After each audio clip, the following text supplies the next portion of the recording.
खाटू श्याम वो रहस्य जहां सिर्फ एक शीश की मूर्ति करोड़ों भक्तों की आस्था का केंद्र है। क्या सचमुच यह वही शीश है जिसने महाभारत का युद्ध अपनी आंखों से देखा था?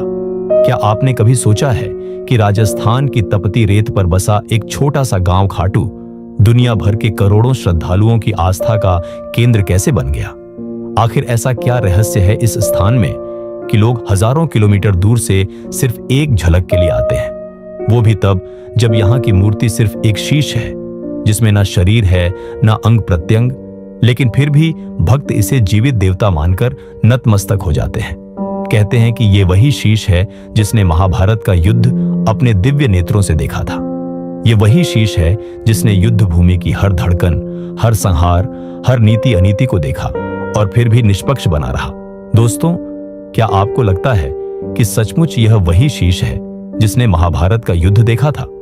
तो कमेंट में हां और ना लिखकर जरूर बताएं। यही शीश आज खाटू धाम में श्याम बाबा के रूप में विराजमान है, जिन्हें लोग हारे का सहारा कहते हैं। लेकिन सवाल यह उठता है कि कौन थे यह श्याम बाबा? क्यों इन्हें कृष्ण ने कलयुग का देवता घोषित किया? क्यों इनकी मूर्ति के आगे करोड़ों लोग नतमस्तक हो जाते हैं और यह मान लेते हैं कि उनकी हर मनोकामना पूरी होगी? क्या सचमुच इनमें कोई अलौकिक शक्ति है या यह सब केवल आस्था का खेल है? दोस्तों, अगर आप भी मानते हैं कि आस्था से बड़ी कोई शक्ति नहीं, तो कमेंट में जय श्री श्याम जरूर लिखें। दोस्तों, आज हम चलेंगे एक ऐसी अनसुनी यात्रा पर जहां इतिहास, आस्था, विज्ञान और रहस्य सब मिलकर एक हो जाते हैं। और इस गाथा की शुरुआत होती है महाभारत काल से, जब धर्म और अधर्म की जंग अपने चरम पर थी। हस्तिनापुर का राजमहल षड्यंत्रों का केंद्र बन चुका था। दुर्योधन का पांडवों के प्रति द्वेष इतना गहरा हो चुका था कि उसने उनकी हत्या करने के लिए लाक्षागृह का षड्यंत्र रचा, लेकिन भाग्य ने पांडवों को बचा लिया और वही षड्यंत्र उन्हें एक ऐसे मार्ग पर ले आया जहां नियति ने एक नए अध्याय की रचना की। जंगलों में भटकते हुए पांडवों की मुलाकात हुई हिडिंब और हिडिंबा से। हिडिंब नरभक्षी राक्षस था जिसने अपनी बहन को आदेश दिया कि पांडवों को मारकर भोजन तैयार करे, लेकिन जैसे ही हिडिंबा ने भीम को देखा, उसका हृदय प्रेम से भर गया। उसने अपने भाई के आदेश को ठुकरा दिया और भीम की रक्षा करने लगी। परिणाम स्वरूप भीम और हिडिंब के बीच भयंकर युद्ध हुआ, जिसमें हिडिंब मारा गया और हिडिंबा ने भीम से विवाह कर लिया। यह विवाह असामान्य था क्योंकि यह गंधर्व विवाह था और इसमें शर्त थी कि संतान होने के बाद भीम हिडिंबा को छोड़ देंगे। इस विवाह से उत्पन्न हुआ एक अद्भुत बालक घटोत्कच, जो अपने पिता की तरह बलशाली और पराक्रमी था। समय बीतता गया और घटोत्कच ने दैत्यराज मुरा की पुत्री अहिलावती से विवाह किया, जिससे एक पुत्र हुआ जिसका नाम बर्बरीक रखा गया। वही बर्बरीक जिसने आगे चलकर खाटू श्याम के रूप में अवतार लिया। बचपन से ही बर्बरीक असाधारण प्रतिभा का धनी था। उसकी आंखों में अद्भुत तेज और उसके हृदय में धर्म की लौ जलती रहती थी। उसकी माता अहिलावती ने उसे बचपन से ही यह वचन दिलवाया था कि वह सदैव हारे हुए पक्ष की ओर से युद्ध करेगा। यह वचन साधारण नहीं था, क्योंकि इसी वचन ने उसके जीवन का मार्ग बदल दिया। किशोर अवस्था में ही बर्बरीक ने भगवान शिव की कठोर तपस्या की। उसकी भक्ति से प्रसन्न होकर शिव ने उसे 3 अमोघ बाण प्रदान किए। ये 3 बाण साधारण बाण नहीं थे, इनकी शक्ति असीम थी। पहला बाण किसी भी लक्ष्य को चिन्हित कर देता था, दूसरा बाण उसे भेद देता था और तीसरा बाण सब कुछ नष्ट कर वापस लौट आता था। केवल 3 बाणों के बल पर बर्बरीक संपूर्ण पृथ्वी की सेनाओं का अंत कर सकता था। उसके पास असंख्य धनुष बाणों की आवश्यकता नहीं थी। उसकी शक्ति 3 बाणों में ही सिमटी थी और यही कारण था कि उसे 3 बाणधारी कहा गया। समय बीतता गया और जब महाभारत का महायुद्ध प्रारंभ हुआ, तो बर्बरीक का मन भी उसमें सम्मिलित होने को लालायित हो उठा। वह अपने घोड़े पर सवार होकर कुरुक्षेत्र की ओर निकल पड़ा, परंतु उसकी माता के दिए वचन ने उसे एक द्वंद्व में डाल दिया, क्योंकि उसने प्रण लिया था कि वह सदैव हारे हुए पक्ष का साथ देगा। लेकिन युद्ध में हर दिन परिस्थिति बदलती, कभी पांडव जीतते तो कभी कौरव। ऐसे में यदि वह युद्ध भूमि में उतरता तो युद्ध का संतुलन बिगड़ जाता।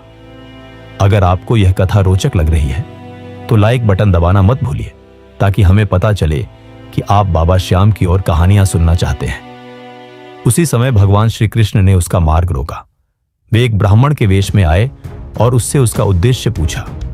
बर्बरीक ने कहा कि वह युद्ध में सम्मिलित होने जा रहा है। और सदैव हारे हुए पक्ष का साथ देगा। कृष्ण ने मुस्कुराकर कहा, यदि ऐसा हुआ तो युद्ध कभी समाप्त नहीं होगा, क्योंकि जिस ओर तुम जाओगे वह पक्ष विजयी हो जाएगा और दूसरा हार जाएगा। तब तुम फिर से पक्ष बदल लोगे। इस प्रकार युद्ध का कोई अंत नहीं होगा।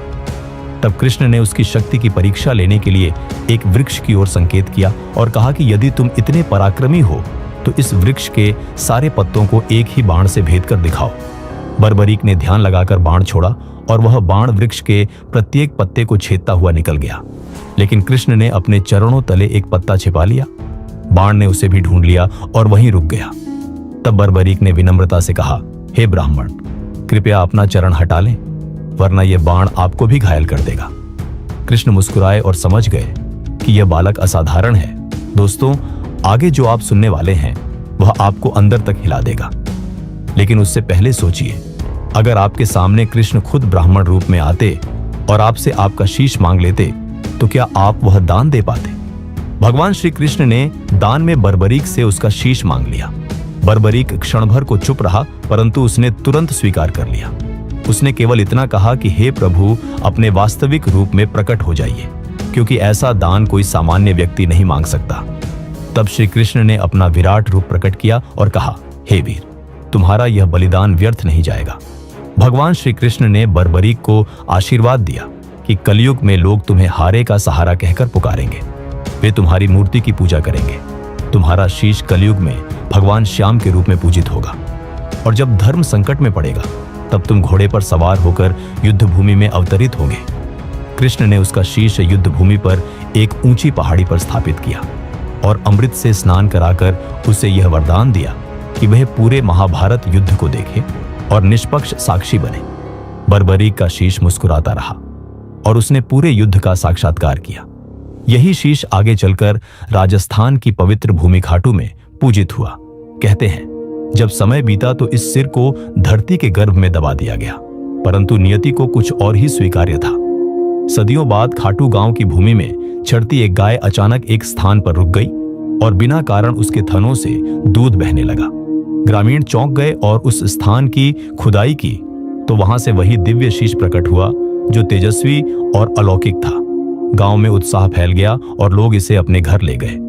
कुछ समय बाद खाटू के राजा रूप सिंह चौहान को सपने में श्याम बाबा ने दर्शन दिए और आदेश दिया कि मेरे लिए यहाँ भव्य मंदिर का निर्माण करो। राजा ने तुरंत मंदिर का निर्माण करवाया और फाल्गुन शुक्ल एकादशी के दिन उस दिव्य शीश की प्रतिष्ठा की गई। तब से यह स्थान आस्था का केंद्र बन गया। यहाँ प्रतिवर्ष लाखों लोग आते हैं और मानते हैं कि जो भी सच्चे मन से बाबा श्याम को पुकारता है उसकी हर मनोकामना पूरी होती है। कोई संतान प्राप्त करता है, कोई रोग मुक्त होता है, कोई जीवन मरण के संकट से बच जाता है। वैज्ञानिक इसे संयोग मानते हैं, परंतु भक्त इसे श्याम बाबा की कृपा कहते हैं। मंदिर के गर्भगृह में स्थापित वह शीश आज भी ऊर्जा का स्रोत है। लोग कहते हैं कि वहां ध्यान करने से शरीर में कंपन होने लगता है, किसी को दिव्य प्रकाश दिखता है तो किसी को शांति मिलती है। और यही कारण है कि बाबा श्याम को हारे का सहारा कहा जाता है, क्योंकि उनकी शरण में जाने वाला कभी खाली हाथ नहीं लौटता। वीडियो के इस हिस्से तक आपने सुना। अब बताइए, क्या आप भी खाटू धाम की यात्रा कर चुके हैं? अपना अनुभव कमेंट में जरूर साझा करें। मंदिर में स्थापित यह मूर्ति केवल पत्थर नहीं, बल्कि जीवंत प्रतीक है उस त्याग का जो बर्बरीक ने किया था, वह त्याग जिसने उसे भगवान बना दिया। कहते हैं कि मंदिर के भीतर कभी कभी हल्की सी घंटियों की ध्वनि सुनाई देती है, जबकि आसपास कोई नहीं होता। मंदिर से जुड़ा एक और बड़ा रहस्य है श्याम कुंड। कहते हैं जब बर्बरीक का शीश निकाला गया था तो उसी स्थान पर यह पवित्र कुंड प्रकट हुआ। इसका जल सदैव निर्मल और शीतल रहता है। किसी ने आज तक इसका स्रोत नहीं खोज पाया। वैज्ञानिकों ने भी जब इसकी जांच की तो उन्हें कोई धारा या स्रोत नहीं मिला, परंतु कुंड कभी सूखता नहीं। लोग मानते हैं कि इसमें डुबकी लगाने मात्र से जीवन के पाप मिट जाते हैं और आत्मा शुद्ध हो जाती है। हजारों भक्त फाल्गुन मेले में इस कुंड में स्नान करते हैं और फिर बाबा श्याम के दर्शन करते हैं। कहते हैं इस मेले के दौरान आकाश तक गूंज उठता है, हारे का सहारा बाबा श्याम हमारा। दोस्तों, सभी लोग कमेंट बॉक्स में हारे का सहारा बाबा श्याम हमारा लिखें, ताकि पूरा यूट्यूब बाबा श्याम के जयकारों से गूंज उठे। यह आस्था सीमाओं से परे है। यहाँ धर्म, जाति, भाषा कुछ मायने नहीं रखते, केवल भक्ति मायने रखती है।